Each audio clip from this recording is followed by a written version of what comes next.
I've looked around at you know, possible suspension upgrades that we could buy for this car, and there's not a lot of good options. You guys done banging? Yes. Bye. All right, let's try that again.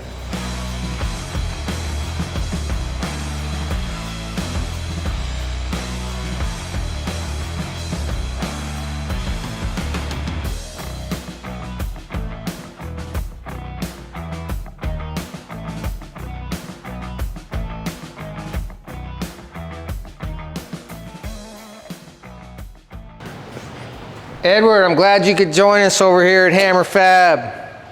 Yeah, it's a pleasure to be here. Thank you for having me. Yeah, sure, man. Yeah, it's cool. Yeah, you've got a nice space here. It's cool. So here you want to learn about some scanning, or I know you're familiar with scanning, but Yeah. you want to check out our Peel Right. 3 I'm scanner. very interested in that new machine, how it works. You know, I do have a little bit of knowledge about scanning and stuff. I've been doing this for 20 years, so Yeah. yeah. So what do you do? What are you going to use it for? I'm going to use for scanning the outer side of the outer skin, basically. Okay. Most, you know, sometimes it's damaged, but ultimately to reconstruct the surface to bring it back to the original specs. Yeah. So I can develop a station buck or solid blocks of MDF and then shape the panels. Nice. Yeah. So yeah, Edward's a metal shaper. Very good metal shaper in South Austin? Or Yeah, would you call it? Southeast Austin, yeah, by the airport. But down by the airport? Yeah. Yeah. So what's Yeah. the name of your place? Extraordinary Metal Extraordinary Metal Shaping. Yeah, it is Yeah. too. He does a good job. Yeah, so this car is my car. It's something I've been kind of wanting one of these 67 Barracudas for a while. And what we're doing on this is re-engineering the front suspension basically. Okay. I scrapped the original K-member. It's in the way of everything I'm trying to do, mainly because I'm trying to do rack and pinion steering with updated upper and lower control arms, where before this had torsion bar springs and a gearbox with drag link and all that stuff. So that cross member originally went up around the front.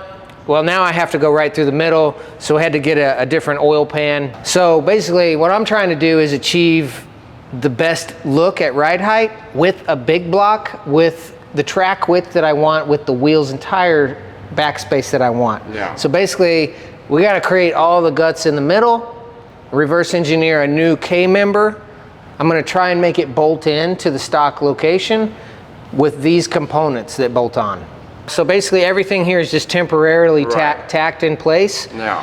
So that we can scan as much of this as possible, and then once I get it in the computer, if it's off a little bit, I can straighten it out in the software, and then create a sheet metal laser cut bent part that welds and then goes in there. So mainly what I'm concerned on this is in between the frame rails, the stuff in the middle. I'm not really concerned about the tie rod ends and the links right now. I'll have to adjust those so they're not at such an angle later. I'll have to make some bushings out here and redo the ends, but basically the rack and pinion, that's the only place it can go. And so yeah, we're ready to do some scanning. So let's go over this Peel 3 scanner, and I'll show you step by step, and feel free to ask questions along the way.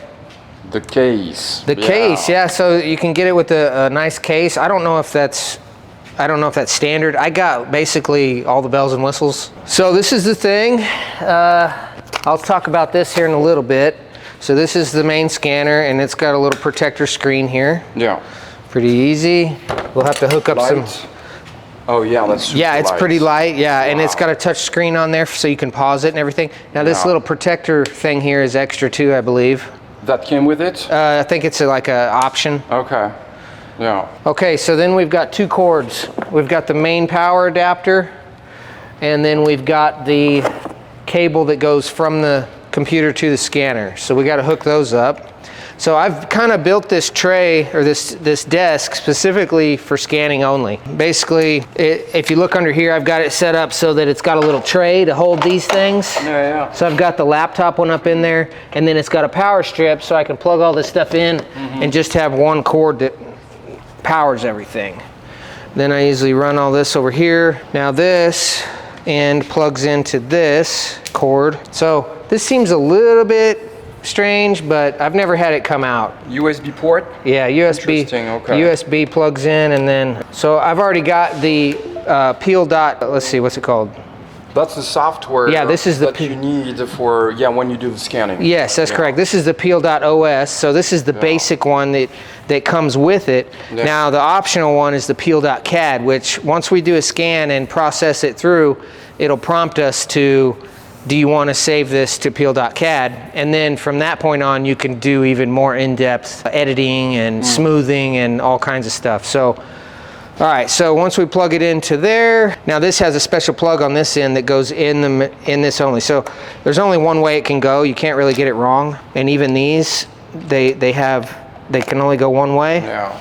And then this one plugs into here. And there's two arrows, plugs in, and now this should turn on. It really likes rough textured geometry. So like the bottom of this car has a bunch of tar, well it used to, had a bunch of tar and bed liner and stuff. Yeah. It loves that. And you don't need any targets for that kind of stuff. But the smoother and shinier the surface gets, the harder it is for it to latch on and find itself. This is a 3D scanning spray. This is a disappearing spray. So the powder does the job, but then you got to clean it off. This stuff you spray it on, and they have two different versions. This is the 12 to 24 hour, and I have another one in there that's a blue can, and it's like 4 hours and it disappears completely. Wow, it doesn't leave any residue. It doesn't leave any residue at all. It's pretty magical. Wow, that's pretty badass. It's about $50 a can, but $50 a can? yeah. I don't know, maybe I want to clean up. It's up to you. So then your other option is the little dots. Sticky target dots. Yeah. So in some situations you have to use these. Yeah. You know, like on a wheel like this, I would probably use the spray. But on, so the other thing we did, we started putting the dots on some clay magnets. Yeah. For steel. So now instead of having to clean off all that goo, you can do that and you can reuse them. So there's a couple of neat features in this once you get going. So you can either, once you're scanning, it's got a pause and a play button on here. And so you can scan and then pause it, look at what you're doing, and then it has a thing where you can either select a certain area where you'd like to pick up from and resume from, or you can just hit resume and if it locates those dots, it'll pick right back up. Yeah, okay. And then there's another option on here where let's say you scanned this wheel and you loved it, and but you couldn't get the back side. So then you would go ahead and hit OK on this scan or process the front of it. And then there'll be an option where it has a plus sign over here on the right where you can add to that scan, add a scan to that scan. So I actually did that with a wheel on my Camaro. So. But then how do you make sure the second scan is going to be aligned with the first one? You got to put a lot of dots on it. Yeah, okay. And on the floor, like on the floor, I did it on the floor so that the dots on the floor got picked up on this side and on this side. Yeah. And then you got to basically connect the dots as you go. Yeah. It was then tricky. You can realign the two data, the two scans. Yes. Yeah. So those are handy because they don't require any cleanup. The sticker ones require cleanup. That disappearing spray is nice. Okay, let's get started here. Let's create a new scan. So then we go to next, and it kind of walks you through step by step by step. All right, now it's asking us to calibrate. So we got to take this out. It slides up. Ow. And it's got the glass calibration plate on there. So first it just kind of lays right there. And then we take this and position it, and then we hit play, and it's gonna prompt you, see? Oh, yeah. All right, now we gotta tilt this. It's got a little pocket for it to sit in.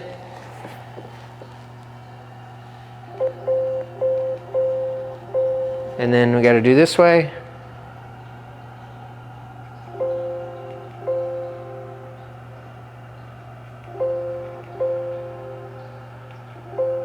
And that's it.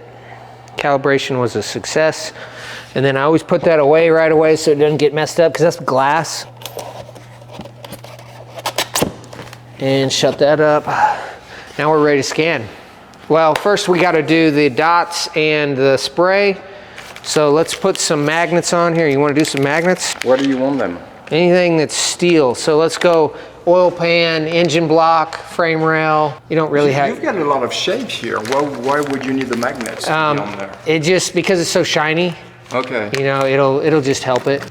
Now I already have a whole scan of the bottom of this car from in the past. So I might look into seeing how I can merge them together. I don't know if that's possible based off of just the geometry or not. I'll have to try it and let you know. And then I got this where, you know, you can kind of pull it over here where you're working. And then now you kind of got to think through, like, start to finish, where do you want to end up? But I don't know. I don't really see a one way or the other. So it gives you a green light if you're in the right distance, a blue light if you're too far away, and a red light if you're too close. Okay. So as long as you move slowly and you got enough dots and geometry, which it seems like it's really liking it. It's not throwing any errors. But see, it's not picking up everything either. See that inner fender? It loves that texture. See, now I'm too close, and it'll vibrate. It will vibrate if you get too close to the surface. Yeah, and if there's something wrong, it vibrates. Here, you try it. Just hit play right there where I was, and you can. So okay, so you don't know the exact position you were in when you paused it. Right about there. Right about that. So you basically don't care where you paused it. No. You can start as long as you start where you were, you can't start over here. Yeah. You know, you got to start where you already picked up. So you can look at this, and if you want, what you can do is you can move this around, and like usually where I'll restart is where there's at least 3 dots. Mm-hmm. Gotcha. Okay. All right, let's go. Yep, and then it'll automatically lock on, which it did. And then you've got a green light here, and then you've also got on the screen here, you've got green, blue, and red. So basically where it's green is where you're optimal. What is that? What else? That's too far away. Too far away. All right, here we go. You feel it vibrating? Nope. Oh, okay. No, red. Okay. Red is too close. Man, there is a lot to see. All right, pause. All right, then you can come over here and review it. Yeah, you probably need more here. Right? Yeah, more dots. Yeah. You can try it. It might pick up the geometry.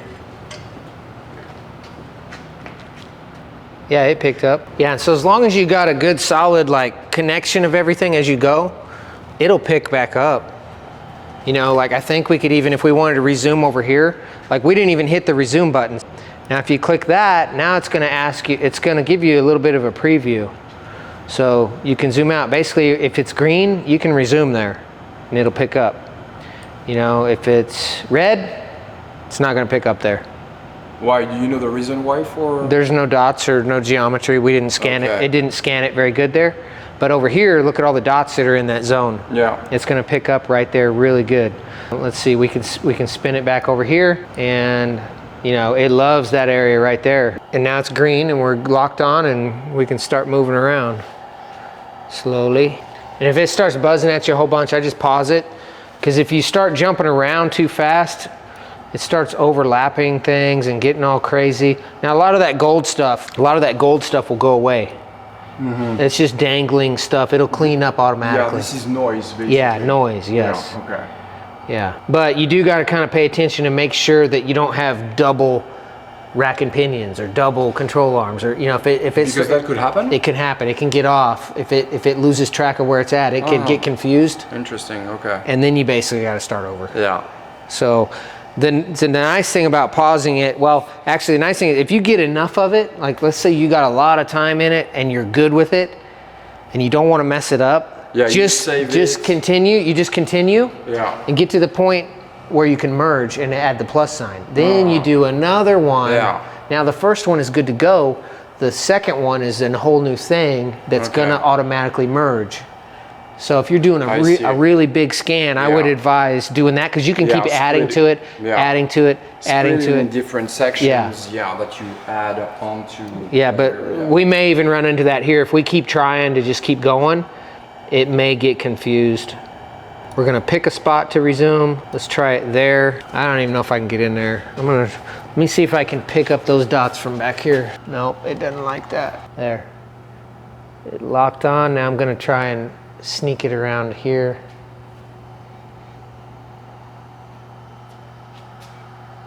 Okay, now we got a lot of dots on the engine and the cross member, MDF cross member. Now we got some geometry on the back side here that we're locked onto, and it likes all of that. I don't really need the transmission. I just need to go to the back of the engine. It likes that powder. So yeah, you're not watching the screen of your computer. You're just going slow. I'm going slow, and I'm going off of the feel. Like as long as this thing's not throwing a fit too much, and it's green, you're usually pretty good. Okay. When it starts spazzing, then I usually just pause it. Okay. And regain my bearings. Yeah, slower the better. Because it's almost like it needs some time to figure out where it's at. One of the things I really want to capture is that threaded hole in the subframe. So I'm getting it pretty good right now.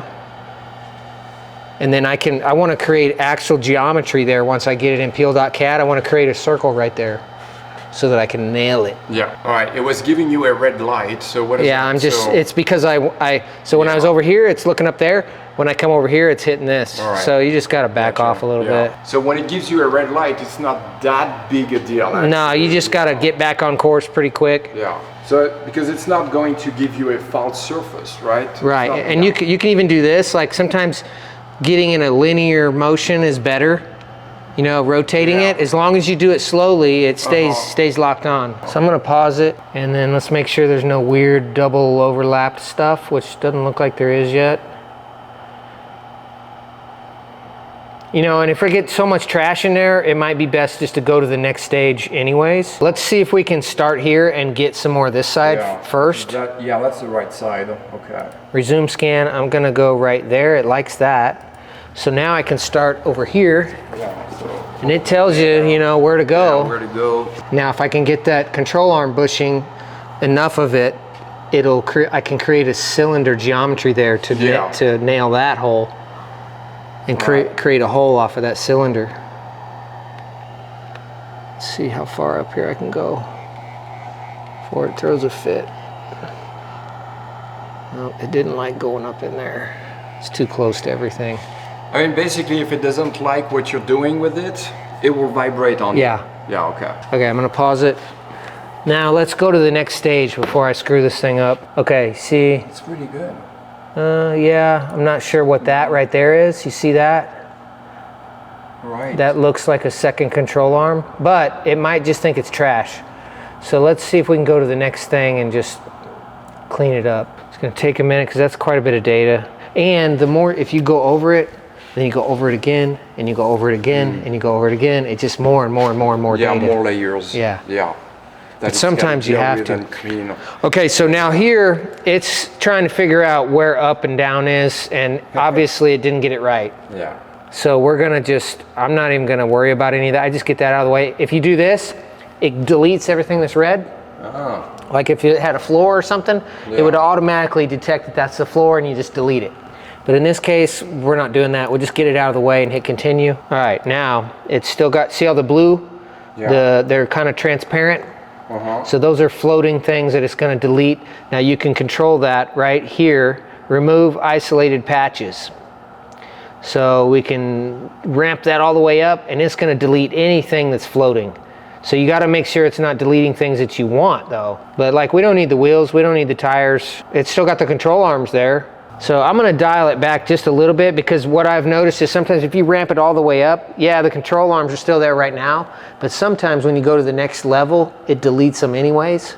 Because it's too small of a component? Yeah. So I'll dial it back a little bit here, and if you wait a second, it'll give you a preview. Yeah. Or it should. And then let's go to next. So now you can now we can add one. Let's do that. So now let's add one. So it's basically saving that first session.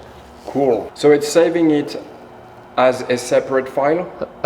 Or is it like keeping it in the memory? You have that option later. You have that option to save it as a separate file or save it as a merged file.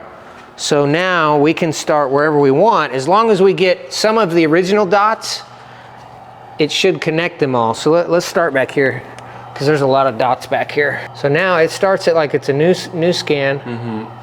Let's come around the front this time.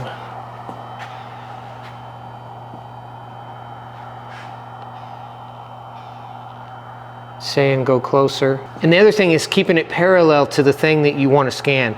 So like if I'm like this on that control arm, it's not going to pick it up as good. If you're parallel with it like this, It's gonna be better. Sometimes you can't though. Like this frame rail, I can't get up in there and get parallel with it. Right. Like that hole right there is gonna be nice. Pretty darn good. Okay, let's see. Now that's one whole nother big scan. Pretty good of the front and the sides. Nothing looking like it doubled up or anything. So that's good. So that's the thing you check for. If you have any doubling. Yeah, then you got to start over because it's really hard to get rid of that stuff. I see. Okay. Yeah, because you don't know which one is good actually. Right. Yes. Yeah. So this is all good, one shot. So let's go to the next thing. Now it's going to optimize this one. We can, same thing, delete the top of it if you want. Oh, here we go. Scan 1, scan 2. Yeah, Okay. scan 1, scan 2. Yeah. So I'm just going to hit continue. You know, we don't need the top of the motor. And again, so it overlapped both scans automatically. You'll see it here in a minute. It'll show both of them on top of each other. So we don't really want to get rid of the rack and pinion though. No. So let's dial it back a little. And well, we might have to go all the way back to there. So now the rack is still there. And now we can just go to next. Or you could add another one. It gave you the option to add another one. But now it gives you a preview. Target's best fit merge succeeded. So you have a line by target best fit, a line by surface best fit, or a manual alignment. So I'm just going to go by the target best fit because that's going to be right on the money basically. Yeah. And I mean that's pretty good. I mean we could add another one though, I think even. So you see the light gray and the dark gray? Yeah. So those are the two scans. So now let's say let's assume you're good with this one like right now. Okay. Then you import that into SolidWorks. You start to design, you know, the components you want to design. You can you can open this file in Peel and you just go backwards. You can go, yeah, because if you realize down the road that you're missing some data, say, you know, here or wherever, then you can go back to that original scan and add on to. Yeah, I would advise leaving your dots if you're not sure yet. Yeah. Or if you had enough geometry, it'd probably be okay. Yeah. But if this engine moved or something, like if we took this off, we had to move it, now you're back to the drawing board. Yeah. But yeah, you could do that. So like on that shoebox, that floor, I did that. I scanned it early on, and then we added those ducts and stuff, and then we added the seats, and I still had all the dots in there though. So I went back to the original scan, opened it up, and started, I basically went back in time here and started merging another scan to it. This is cool. Yeah. Yeah. So that's nice, yeah. So now we can hit, okay, we're good with this. All right, now it's gonna think about it and pop them together into one scan. Okay, so there we go. Now, see, now it looks like all one scan. This is nice. This is, wow. This is clean. Yeah, that's really nice. This is nice. All right, now that we got the 3D scan done of the suspension, the engine, bottom side of this Barracuda, the next plan is to import this into SolidWorks so that we can start designing a new sheet metal part that we can have laser cut, CNC bent, shipped to us, and then we'll do the TIG welding, and hopefully it just bolts right in, fits this configuration, and we'll have a front suspension. So hopefully before you know it, we'll be driving this bad boy. Thank you for watching. If you haven't yet, subscribe to our channel, click the button below, hit the thumbs up. We appreciate you watching. Later. Hey, yo, Edward. You gonna get a PL3? I might, yeah.